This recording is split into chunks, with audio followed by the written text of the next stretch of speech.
నమస్తే అన్న, అందరికీ నమస్కారం. కువైట్లో దాదాపు 10 లక్షల మంది భారతీయులు నివసిస్తూ ఉన్నారు. అటువంటి భారతీయులు ముఖ్యంగా మనం చూసుకుంటే భారతీయ ఆహారపు అలవాట్లు కలిగి ఉంటారు. అరబిక్ వంటకాలు మనం చూసుకుంటే ఒక మజ్జిబూసు తప్పితే ఇక ఏవి అంత ఇష్టంగా అయితే జనాలు తినరన్నమాట.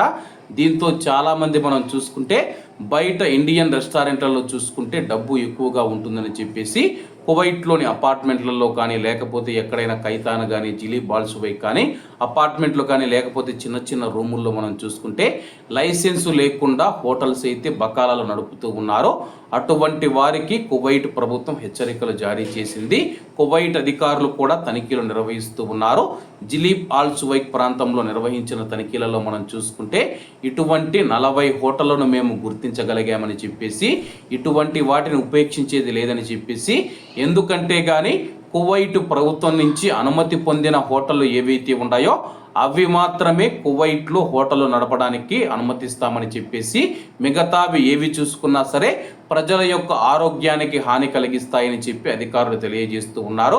అలాగే మేము ఇప్పటి వరకు పట్టుకున్న హోటళ్ళు ఏవైతే ఉన్నాయో అక్కడ అనారోగ్య పరిస్థితులు ఉన్నాయని చెప్పేసి, నీట్నెస్ సరిగా లేదని చెప్పేసి అధికారులు గుర్తించడం జరిగింది. కాబట్టి కువైట్లో ఉన్న మన భారతీయులు ఎవరైతే ఉన్నారో చాలామంది హోటల్ నడుపుతూ ఉన్నారో అటువంటి వారు ఎవరైతే ఉన్నారో దయచేసి లైసెన్సు తీసుకొని మీరు కూడా హోటల్ ప్రారంభించండి. హోటల్ లైసెన్సు లేకుండా చేయడం వల్ల ఇబ్బందులు అయితే తలెత్తుతుంది. ఎందుకంటే కొంతమంది మనం చూసుకుంటే దోశలకు వేసే బియ్యం కానీ లేకపోతే చట్నీ ఏదైతే ఉందో స్థలం లేక బాత్రూమ్లలో మనం చూసుకుంటే ఈ యొక్క బియ్యాన్ని కడుగుతూ ఉన్నట్లు అధికారులు గుర్తించడం జరిగింది. ఎందుకంటే మనం తీసుకునేది చిన్నది ఉంటుంది కాబట్టి బాత్రూమ్లలో చేస్తూ ఉన్నారు. దీనివల్ల ప్రజల ఆరోగ్యానికి ఇబ్బంది ఉంటుందని చెప్పేసి అధికారులు తెలిపారు. ఎవరైతే అనాధికారికంగా హోటల్ పెట్టుకున్న వారు ఎవరైతే ఉన్నారో ప్రజల యొక్క ఆరోగ్యాన్ని దృష్టి పెట్టుకొని నీట్గా చేయాలని చెప్పి కోరుకుంటూ ఉన్నాను.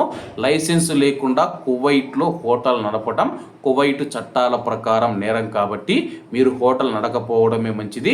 హోటల్ నడిపినా కానీ అధికారులు ఇప్పుడు తనిఖీలు చేస్తూ ఉన్నారు, జాగ్రత్తగా ఉండాలి. అలాగే ఎవరైతే బయట తింటూ ఉన్నారో మీరు కూడా ఒకసారి ఆలోచించుకోండి. మీరు హోటల్కు వెళ్ళిన తర్వాత అక్కడ పరిస్థితులు ఎలా ఉన్నాయి, నీట్నెస్గా చేస్తూ ఉన్నారా లేదా, రుచి అనేది పక్కన పెట్టుకోండి. రుచితో పాటు శుచి కూడా ఇంపార్టెంట్ కాబట్టి అక్కడ పరిస్థితులు ఎలా ఉన్నాయని చూడండి. ఎందుకంటే కానీ ప్రస్తుతం కువైట్ దేశంలో మనం చూసుకుంటే తనిఖీలు జరుగుతూ ఉన్నాయి. ఇటువంటి హోటళ్లను గుర్తించి సీజ్ చేస్తామని చెప్పి అధికారులు తెలియజేశారు. కాబట్టి అందరూ బాగుండాలి, అందులో మనం ఉండాలి. అందరికీ నమస్తే అన్న, జై హింద్.